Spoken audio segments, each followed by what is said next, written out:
বন্যার্তদের পাশে দাঁড়াতে কেন্দ্রীয় তহবিল করে ক্ষতিগ্রস্তদের সহায়তা দেওয়ার বিষয়ে দলের কেন্দ্রীয় কার্যালয়ে সংবাদ সম্মেলন করে বিএনপি। বন্যার্তদের সহায়তায় দলীয় নেতাকর্মী ও সাধারণ মানুষকে ত্রাণ কার্যক্রমে অংশ নেওয়ার আহ্বান জানান বিএনপির স্থায়ী কমিটির সদস্য ডাক্তার এজেডএম জাহিদ হোসেন।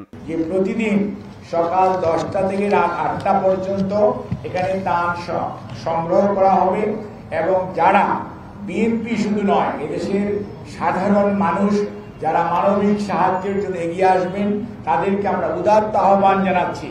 আমাদের এই ত্রাণ কেন্দ্রে এসে আপনারা আপনাদের সেই শুকনা খাদ্যদ্রব্য হতে পারে, ইভেন আর্থিকভাবেও সহযোগিতা হতে পারে। এটি প্রত্যেকটা জায়গায় যেটাই আপনারা সহযোগিতা করেন না কেন যথাযথভাবে এটা সংরক্ষণ করা হবে এবং আপনাদেরকে রসিদ দেওয়া হবে। এটি প্রাকৃতিক দুর্যোগ বলা যাবে না, এটা একটা মানব সৃষ্ট দুর্যোগ এটা বলতে হবে। কারণ হঠাৎ করে সুইচ গেট খুলে দেওয়া এবং বাংলাদেশের মানুষ ভেসে যাওয়া এটি উচিত ছিল আমাদের পার্শ্ববর্তী দেশে, এটা যথাসময়ে অবহিত করা, যেটা ওনারা করেন নাই। এবং আমাদের 45 লক্ষ লোক আজকে পানিবন্দী হয়েছেন, ক্ষতিগ্রস্ত হয়েছেন এবং 8 লক্ষ মানুষ এই মুহূর্তে পানি বন্দী অবস্থায় আছেন। এদিকে সিলেটে জেলা ও মহানগর বিএনপির মতবিনিময় সভায় অংশ নিয়ে দলের মহাসচিব মির্জা ফখরুল ইসলাম আলমগীর বলেন, পানিকে অস্ত্র হিসেবে ব্যবহার করছে ভারত। জানতে যে পানিগুলো আসে তার বেশিরভাগই আসছে ভারত থেকে।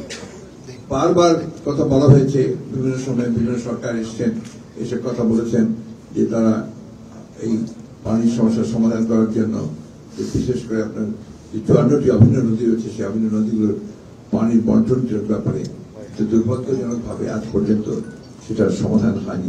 এটা এক ধরনের একটা অস্ত্র তারা ব্যবহার করতে পারেন যে কোনো সময়, যেটা দিয়ে বাংলাদেশকে একটু কাবু করে রাখা যায়।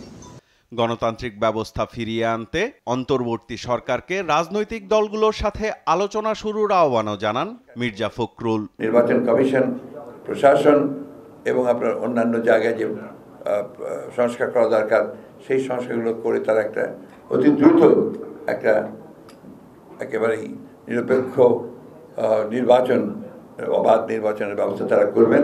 সেই নির্বাচনের মধ্যে দিয়ে জনগণের দ্বারা নির্বাচিত একটি পার্লামেন্ট এবং একটি সরকার গঠন হবে বলে আমরা প্রত্যাশা করি।